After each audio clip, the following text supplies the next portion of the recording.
이재명이 자신의 핵심 정책인 민생회복지원금에 정부가 부정적 입장을 보이자 답답함을 토로하면서 중국을 언급해 논란이 되고 있습니다.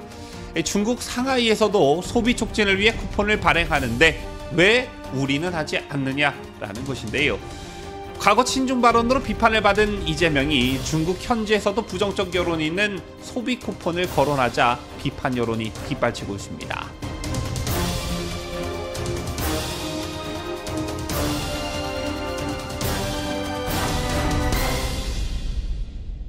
시청자 여러분 안녕하십니까? 뉴스데일리 베스트 민앵커입니다. 기억하시겠지만 이재명은 지난해 6월 싱하이밍 주한 중국 대사와 면담 당시 굴욕적인 모습을 보였다는 비판을 받은 바 있습니다. 싱 대사가 사전에 준비한 원고를 약 15분가량 읽는 동안 이재명은 가만히 듣기만 했었죠. 특히 싱 대사는 미국이 승리하고 중국의 패배 베팅하는 것 같은데 반드시 후회할 것이라면서 내정 간섭성 발언을 했음에도 이재명은 꿀먹은 벙어리였습니다. 당시 여당의 비판은 물론 친명 좌장인 정성호 의원도 그 자리에서 싱 대사의 문제점을 지적했어야 했다라고 지적할 정도였죠. 이 밖에 이재명은 올해도 친중 발언으로 논란을 일으켰습니다. 지난 총선 유세 과정에서 윤석열 정부가 왜 중국에 집적거리나 그냥 쉐쉐 대만에도 쉐쉐 이러면 된다고 말해 큰 논란을 일으킨 바 있습니다.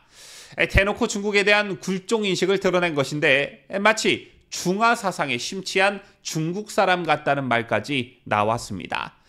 이런 가운데 이재명이 또 오늘 중국을 들먹여서 논란이 되고 있습니다. 자신의 핵심 정책인 민생회복지원금에 정부가 부정적인 입장을 보이자 답답함을 토로하면서 중국 상하이에서도 소비 촉진을 위해 쿠폰을 발행하는데 왜 우리는 하지 않느냐라고 발언했는데요.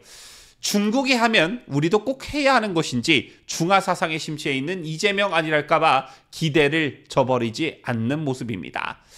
이재명은 오늘 국회에서 열린 최고위원회의에서 중국 최대 경제도시 상하이에서도 소비 촉진을 위해 약 5억 위안의 쿠폰을 발행한다며 중국도 한다. 근데 왜 우리는 왜 안 하는가? 골목이 그야말로 말라 비틀어지고 있다라고 말했습니다.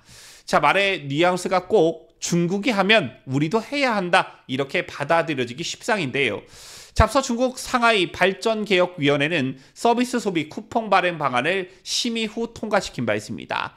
외식, 숙박, 영화, 스포츠 등 4개 분야에 총 5억 위안, 우리 돈으로 약 950억 원 상당의 쿠폰이 배포될 예정이라고 하는데요.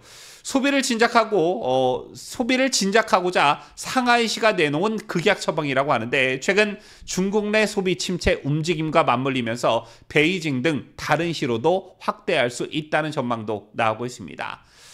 이재명의 오늘 발언은 이것을 지칭한 것으로 보여지는데요. 하지만 중국 내에서도 소비 쿠폰 방식이 소비 진작에 별다른 효과를 내지 못할 것이라는 지적이 나오고 있습니다. 실제 러지영 웨카이증권 수석 이코노미스트는 모든 사람에게 소비 쿠폰 또는 현금 보조금을 발행하는 것은 재원이 충분치도 않고 부자에게까지 주는 것은 효과가 없다라고 진단했습니다. 현재 우리 정부와 집권 여당인 국민의힘의 반대 논리와 맥을 같이 하고 있는 그런 발언인데요.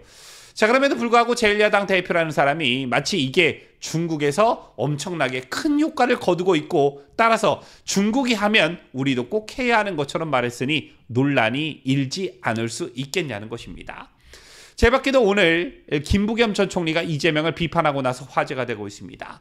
지난 23일과 24일 전남 영광 곡성군수 재선거 지원을 위해 현장을 방문한 이재명은 예산을 절약해 곡성과 영광 주민들에게 시범적으로 100만 원씩 주민 기본소득을 분기별이라도 지급하겠다라고 밝힌 바 있고 이에 뒤질세라 조국혁신당 대표도 최대 120만 원의 행복지원금 일괄 지급으로 응수했습니다. 바로 이 점을 김부겸 총리가 비판하고 나선 것인데요. 자기 땅 팔아서 할 건가? 라면서 이재명을 직접 겨냥했습니다.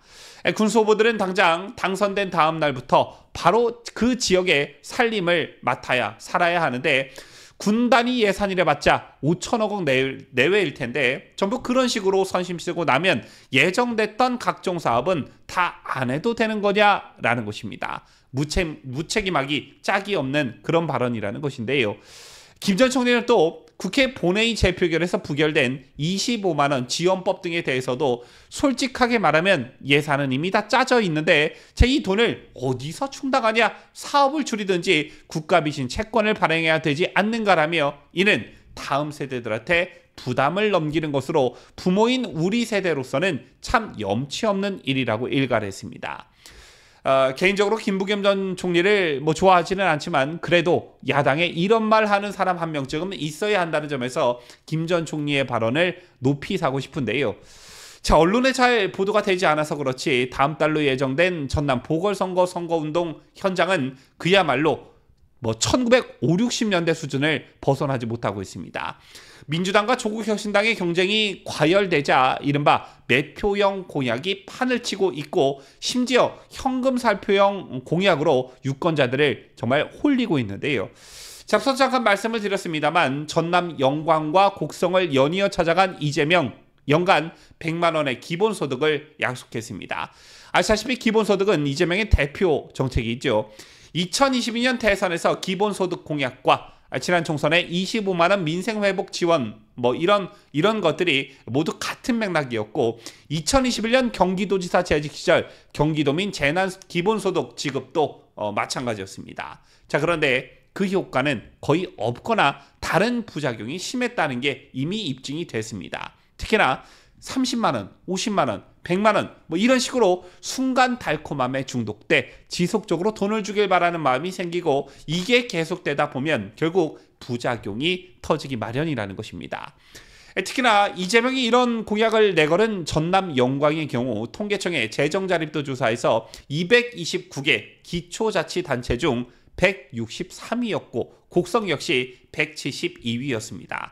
그렇다면 돈을 어디서 끌어다가 이걸 하겠느냐라는 것이죠. 또 이런 경제적 관점 말고도 문제점이 또 있는데 2024년 대한민국의 선거 수준이 과연 이래서 되겠느냐라는 것입니다.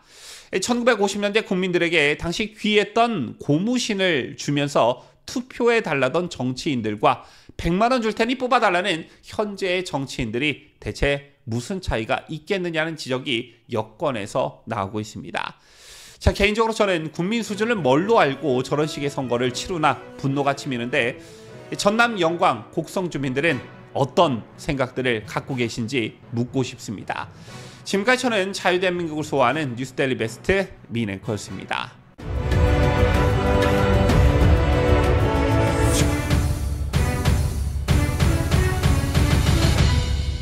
함께해요. 뉴스데일리 베스트.